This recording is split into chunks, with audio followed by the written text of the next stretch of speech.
Radio Libertaire, la voix de la Fédération anarchiste. Sans Dieu, sans maître, sans pub, l'émission Arakai qui sera consacrée aujourd'hui à un peintre différent, un artiste différent, que nous avons rencontré lors de notre virement à Lille la semaine dernière. Voilà. Vous allez pouvoir écouter ça après les presse-papiers de nos hures. Et en même temps, goûter, vous rendre compte, si vous êtes réveillé, que nous avons en fait un regard qui est vraiment en marge sur l'art, c'est-à-dire que on n'est pas dans les clous tout le temps, quoi, ou on l'est trop même pour faire un peu la nique à ceux qui se la jouent différents, voilà. Si vous avez compris, je fais un peu comme ça, je dis. Je parle trop vite. Voilà. Alors donc, un regard Jean-Marc sur l'art, c'est une tentative désespérée et une dénonciation des sales coups de la politique politicienne. On peut se rattraper sur ce volet-là de la question de la chose dont on cause. Vous voyez où j'en suis. Bon, une petite citation pour vous, comment dirais-je, pour vous ouvrir l'esprit à nos saillies et à nos improvisations parfois scabreuses. L'art ne vient pas se coucher dans les lits qu'on a faits pour lui. Il se sauve aussitôt qu'on prononce son nom. Ce qu'il aime, c'est l'incognito, et ses meilleurs moments sont quand il oublie comment il s'appelle. Et c'est de Camarade Dubuffet. Je crois que c'est une citation que je vous ai déjà servie une ou deux fois dans le passé, mais bon, ça fait pas de mal de revenir sur l'ouvrage pour que vous en soyez bien imprégné. On sait que c'est difficile des fois de faire passer des idées toutes simples. Voilà, moi je vous dis bonjour à tous, bonjour à toutes. Je rappelle le numéro du studio pour nous joindre pendant les pauses musicales ou à la fin de l'émission, le 01 43 71 89 40. Youpi! Oui, et vous êtes toujours à l'écoute de Radio Libertaire, la voix de la Fédération anarchiste, sans Dieu, sans maître et sans publicité sur 89,4 MHz. Voilà, et l'émission à Racaille, bien sûr, que Radio Libertaire héberge avec tant de mansuétude. Voilà. Pour mon presse-papier, Piquet-Cou fait le sien après, oui. Non, c'est pas du machisme, hein, c'est simplement un truc convenu entre nous. Voilà. Alors aujourd'hui, la semaine dernière, je vous ai lu un communiqué de la FA concernant, si vous voulez, le refus en tout cas, le refus de nationalité, enfin, gens qui ont décidé qui ont demandé, en tout cas, au président de la République de les défaire de leur nationalité pour devenir en quelque sorte des apatrides, parce que s'ils n'ont qu'une seule nationalité. Voilà, bon. Eh bien, aujourd'hui, je vais vous lire un coup de gueule de ciné dans le ciné mensuel que ma camarade Piquet-Cou achète tous les mois, et qui reprend enfin cette idée, mais à sa façon. Vous connaissez ciné depuis le temps qu'il officie dans l'opposition à toutes les conneries institutionnelles. Voilà, je m'y colle, hein. C'est de la lecture, hein. Vous me pardonnerez si parfois je bafouille. C'est pas mon texte, donc voilà. Et j'ai pas l'habitude de lire en plus avec un micro devant moi. Je commence, hein. J'aimerais beaucoup être déchu de ma nationalité. Je n'en ai qu'une, mais c'en est une de trop. J'aimerais être apatride, libéré de cette estampille que je n'ai pas choisie. La vraie liberté serait de n'être fiché de nulle part, pas répertorié, d'être débarrassé une fois pour toutes de cet inutile carcan. Mieux, j'aimerais pouvoir changer de nationalité selon mon gré. Un jour argentin, le lendemain écossais, un jour finlandais, l'autre grec. Pour déconner et brouiller les pistes. Foutre la merde. Qu'est-ce que j'en ai à secouer d'être français? Il n'y a vraiment pas de quoi la ramener, ni d'ailleurs s'en plaindre. Je m'en branle. Je m'en tamponne le coquillard. C'est un peu pur hasard d'être né à Ménilmontant. Après avoir été pondu à Pétaouchnok, à Tataouine ou à Nouméa aurait-il changé quoi que ce soit à ma personnalité? Serais-je plus con d'avoir vu le jour au bord du lac Baïkal ou encore plus intelligent que je ne le suis si ma mère avait accouché dans les montagnes rocheuses? L'amour de la nationalité, la fierté d'appartenir à un peuple plutôt qu'à un autre est une stupidité qui m'a toujours foutu les boules. C'est aussi con que de se vanter d'être hétéro, pédé ou lesbienne. Fier d'être un art révolté, rebelle, oui. Fier de résister, de désobéir, de chier sur l'autorité, oui. Fier d'être impie, profanateur, mécréant, oui, 3 fois oui, mais s'enorgueillir d'être breton, basque ou corse, faut être taré de chez taré. Le nombre de conflits, de carnages, de bastons, de saccages, de massacres, de tueries, dus à cette notion aberrante de propriété privée et de fatuité est incalculable. Depuis l'âge des cavernes, on n'arrête pas de s'étriper, de se lacérer, de se déchirer. Ça dure depuis des siècles et ça continue. On ne cesse de s'entretuer au nom de cette foutue nationalité. Brûlons nos papiers d'identité, effaçons toute trace d'appartenance à une quelconque nation. Devenons des êtres humains sans étiquette et crachons à la gueule de toutes les nationalités. Voilà. Notre copain Ciné a craché son rodin. Il a tout... comment dirais-je ouais, je suis absolument en phase avec tout ça, voilà. C'est bien dit en plus. Et puis en même temps, lui, si vous voulez, il s'est jamais rogné, il a jamais mis la barre à gauche, après à droite, après au milieu, après derrière, après devant, etc., etc. Il a toujours filé son train. Je dirais pas de sénateur pour pas l'insulter, mais son train de rebelle, voilà. Et ça fait du bien de savoir qu'un mec qui a plus de 90 balais, il est toujours aussi clair dans sa tête. Voilà, il y a beaucoup de jeunes gens et de moins jeunes qui pourraient essayer de, si vous voulez, d'écouter, de regarder, de lire un personnage comme ça, parce que c'est tellement exceptionnel et ça fait du bien, voilà, tout simplement. On a eu Cavana. Il nous reste Ciné, et après, qu'est-ce qui nous restera? Pas grand-chose.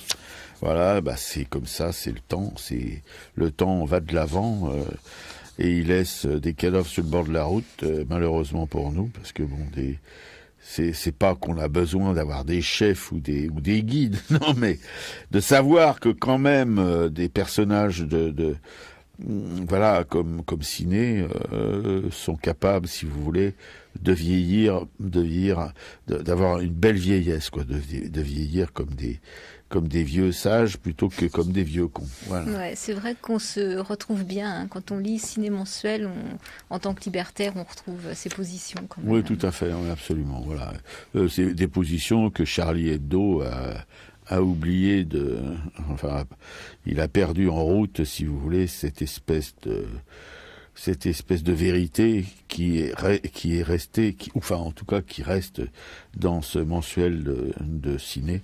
Voilà, oui, les choses parfois deviennent complètement illisibles.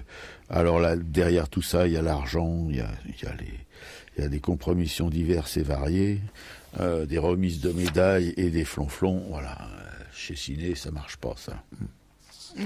Bon, moi, mon presse-papier, je ne sais pas si tu te souviens, Robert, mais un de mes presse-papiers de septembre 2015 relayait des propos qu'il y avait dans le documentaire de Gilles Balbastre qui s'appelle « Vérité et mensonges sur la SNCF ». C'est un doc, d'ailleurs, qui est toujours possible de visionner sur Internet et dont je remettrai, j'ai remis le lien sur notre blog cette semaine. Oui, parce que c'est vraiment important, parce que c'est bien les textes qu'on vous dit ou les lectures que vous pouvez avoir, mais d'entendre et de voir des gens de la SNCF, des agents de la SNCF dire leur vécu quotidien, ça c'est autre chose quand même. Ouais, c'est un petit doc qui fait 56 minutes, ça se regarde très très bien. Et d'ailleurs, on y voyait Guillaume Pépi, ce PDG de la SNCF, qui était là, toujours content et toujours sûr de lui, qui faisait complètement fi de tous ses contradicteurs. Et même si ce doc a été réalisé dans la région Nord-Pas-de-Calais, L'article du Canard de cette semaine revient sur les causes de l'accident qui était arrivé en gare de Brétigny en juillet 2013, avec quand même 7 morts et plusieurs centaines de blessés. Et en fait, cet article donne toute sa force aux vérités qu'énonçait Gilles Balbastre dans son film. Donc voilà, la SNCF a tenté d'envoyer la justice sur une voie de garage, titre Le Canard. Comment ? Tout simplement en racontant des bobards au juge chargé de l'instruction. Oh non, c'est pas possible. Bobards détectés grâce à la mise sur écoute de la SNCF. Donc d'un côté, le discours officiel avec un dirigeant de proximité sérieux, irréprochable. De l'autre, le même dirigeant découvert en disant « Brétigny, c'est tous des crevards, faut tous les foutre dehors », allant même jusqu'à traiter les cheminots de burne. Même double langage à propos de la traversée jonction. Alors la traversée jonction, c'est une pièce maîtresse sur les intersections entre deux voies, qui est une pièce d'ailleurs qui est la pièce soupçonnée d'avoir causé cet accident à Brétigny. Et là, les écoutes révèlent que une pièce pourrie, mais ce n'est pas la seule. Toutes les traversées jonctions de Brétigny sont dans cet état-là. Et un cadre qui revient sur ces mots, même face au magistrat, il dit quand je dis pourri, ça veut dire hors norme, ça veut dire vieux.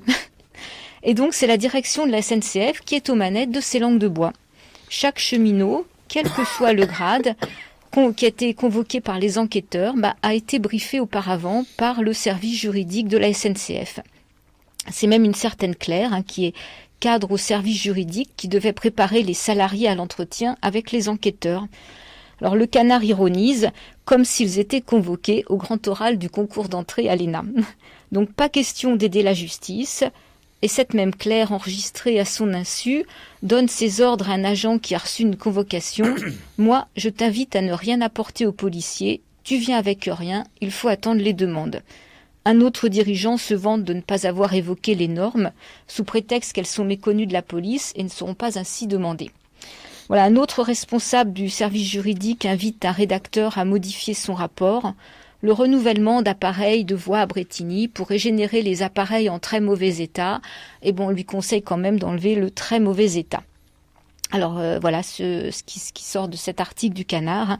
Eux, par contre, les prix ne vont pas à la baisse. On peut s'imaginer que la SNCF finira par être un service réservé aux riches, pendant que les autres, effectivement, les pauvres prendront tous les bus Macron qui sont vraiment pas chers, quoi.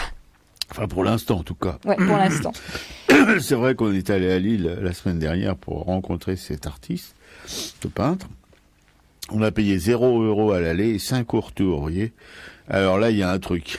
Il y a un truc, on n'a pas encore trouvé lequel. On lequel. se dire qu'il y a un truc et on espère que le truc va pas se casser la gueule trop vite parce que nous, ça nous arrange. Et ça arrange certainement beaucoup de gens parce que quand on va dans ces autobus, on se rend compte que c'est pas les classes possédantes qui sont dedans. Voilà, beaucoup de jeunes, évidemment, et des sacs à dos. Voilà, et on sent des classes populaires, quoi, en tout cas. Mais en fait, au vu de l'état de la SNCF, finalement, on ne sait pas où on est le plus en sécurité, parce que pour l'instant, ces bus ont l'air quand même d'apporter la sécurité. On a eu des chauffeurs qui étaient prudents, qui étaient compétents, des bus confortables. Oui, tout à fait. Et puis alors, quand ils disent qu'ils arrivent à 1h, ils arrivent à l'heure. Pas comme à la SNCF. Voilà. Et écoutez... Bon, on espère qu'on n'apprendra pas un scandale lié à ces bus. Ces bus, quand même, c'est comme des bus Macron, c'est ça qui pose un peu question. Ouais, pourquoi ce type a fait a permis, si vous voulez, à des compagnies privées... et comment ces compagnies privées peuvent fonctionner avec des coûts aussi bas. Je répète, tant mieux pour nous. Mais bon, on n'est pas habitué. C'est ça peut-être aussi. On n'est pas habitué à des prix bas comme ça, donc on se pose des questions. Mais c'est vrai que Piquicou a raison en disant que c'est peut-être plus sécure que le train, vu l'état des voies, vu l'état de maintenance des voies ferrées par la SNCF. On peut avoir des sueurs froides.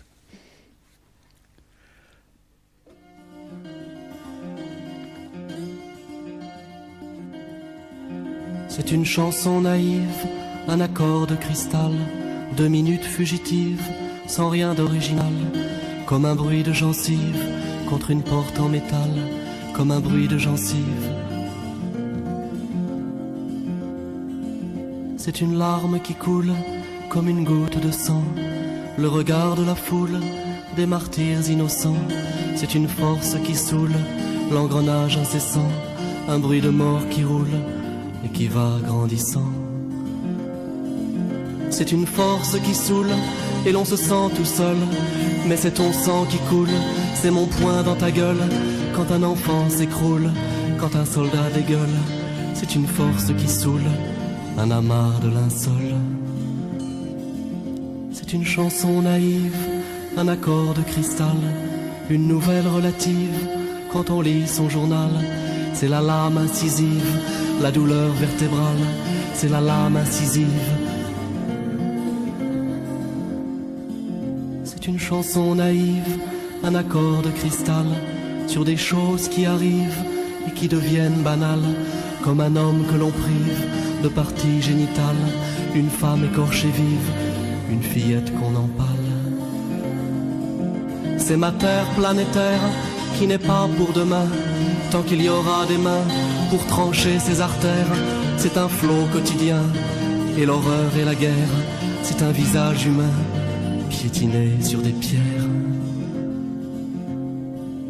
C'est une chanson naïve, un restant d'idéal, un rêve à la dérive, sur un air de cristal.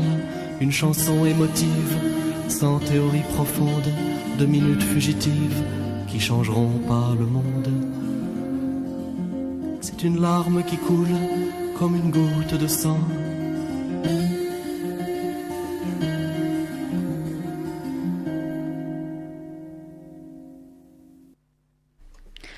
C'était Gilbert Lafaille qui interprétait 2 minutes fugitives et on remercie Jean Peduzzi de nous avoir envoyé ce lien. Oui, une très belle chanson, surprenante. Voilà.